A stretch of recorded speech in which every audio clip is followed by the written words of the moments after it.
The people who slandered me or gossiped about all kinds of negative things about me and my teaching, or the countries that also, oppressed me and obstructed my teaching of some kind.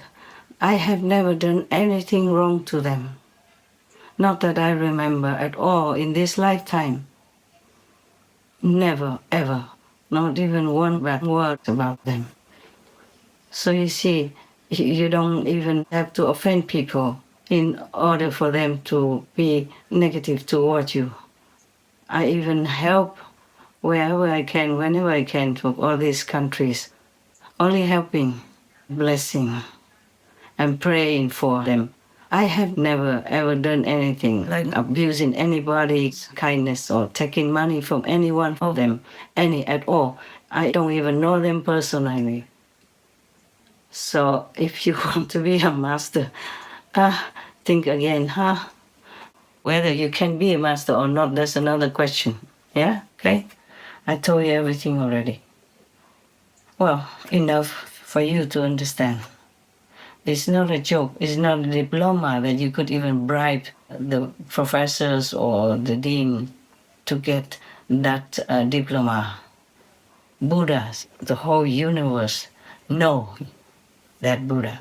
And they come often, anytime appropriate, to pay homage even to that living Buddha. Like when Shakyamuni Buddha was alive, they always came and pay homage. The same with the present master. If there's any present master on earth, Buddhas and all the saints and sages, heavens, devas and even ex-demons, kings, always come to pay respect to them. If you can see all that, if you can receive all that, and if all the Buddhas tell you that you are Buddha and pay respect to you, then you are Buddha. Otherwise, please just be at peace. Thank God that you have a good method of enlightenment to practice. Thank God that you have a master's teaching to tell you to do good, to help others, help your 9 generations and yourself. That's good enough already. So you see, please don't dream to be a master. I beg you, no. It's not easy. It's not the way it looks. You don't see behind the scenes how I have to cry, how I had to suffer. Being a master, not to talk about Maitreya Buddha as a master or higher master. Being an appointed master, you have to practice many, many, many eons forever time to go through different training hardship to be able to withstand these world's attacks and, bad energies and the control of the Maya energy as well. And all kinds of disasters will come into your personal life. Or you could die also brutally anytime.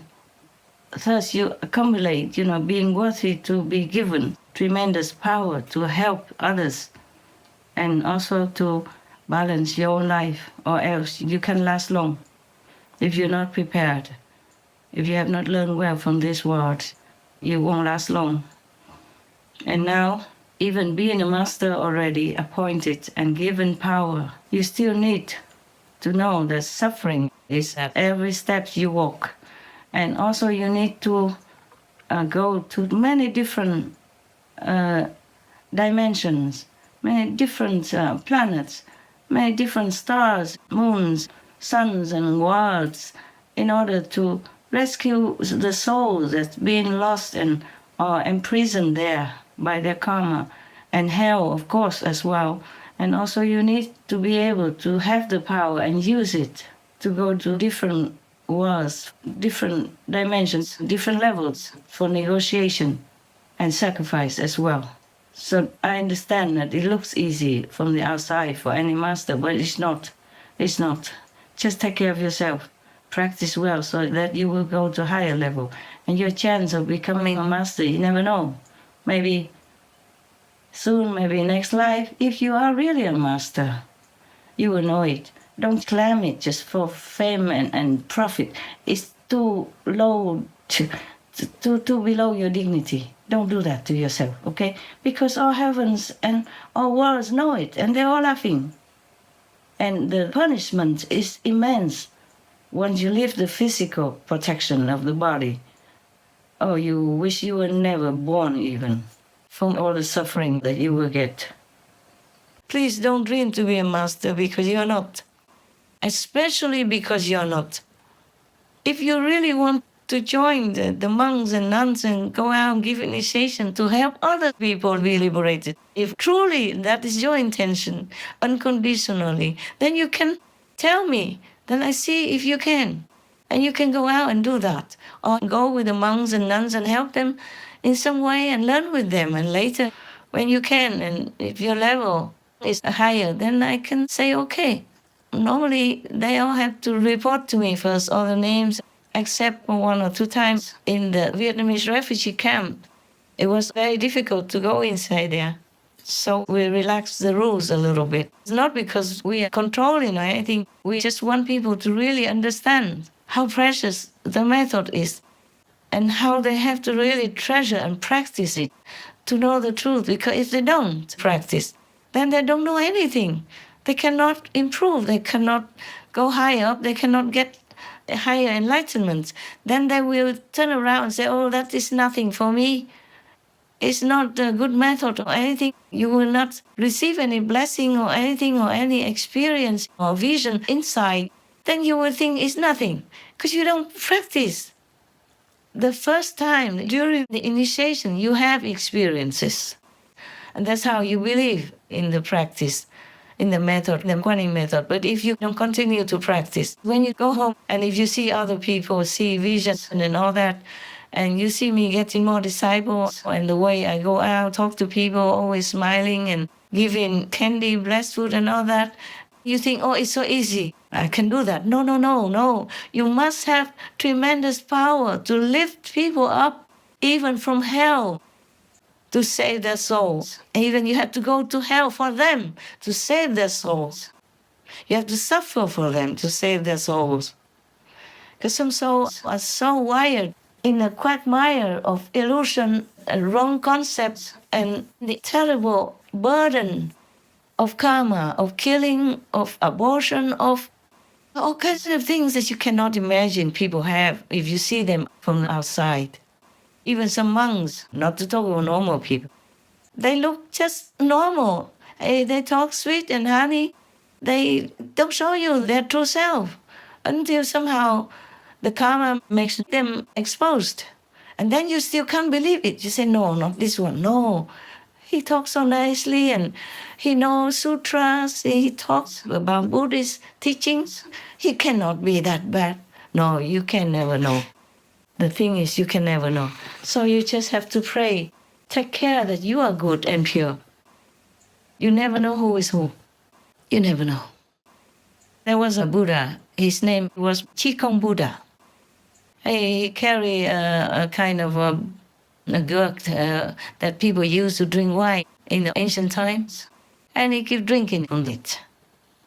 Maybe it's real wine inside, but he never really drank. So people scolded him and all kinds of things. He never drank. He never ate animal people meat, even though it looked like that. He didn't eat real animal people meat. Nowadays, you can eat like a leg of vegan chicken. It looks like a leg of chicken person. You can eat the whole vegan chicken, which looks like the whole chicken person, but it's not. Maybe in those times, they also make similar things. Therefore, they say the Buddha even eats pig people's feet. He never did. No. He even say whoever eats animal people meat is not his disciple. You all know that. But nowadays, people just don't care about that. In the beginning, Buddha allowed it because some people just came in and didn't know anything. So the Buddha said, if you have to eat animal people meat, then you eat this kind of less karma meat, no karma meat, like already dead on the street or die natural death. Or somebody killed them, but not for you personally. And you don't hear the cry of the animal people when they're killed. But this was just in the beginning. The Buddha tried to ease them into the real teaching. Because when the Buddha just came out, he didn't have that many disciples. Some believe in him, following him into where he lived, but they didn't have any food, so they go out and eat animal people meat and go back to visit him, for example. Buddha didn't even have an ashram until later on, when real faithful followers wanted to even buy a piece of land with gold that was placed on the ground of that land as if bricks. So that is the price that the prince who owned that land wanted to have. That's what he said. He said, if you lay all gold blocks, just like now we have gold blocks, if you lay all my gardens ground with gold blocks, like bricks, then I will sell it to you. That's the price. So the rich man wanted to buy at that price. He wanted to bring many carts of gold and lay them on the ground of that garden, where it was supposed to be very convenient for the Buddha and some monks to stay, because it was near the city, but not near. Easy for them to go for alms, for food, and easy for people to come at that time.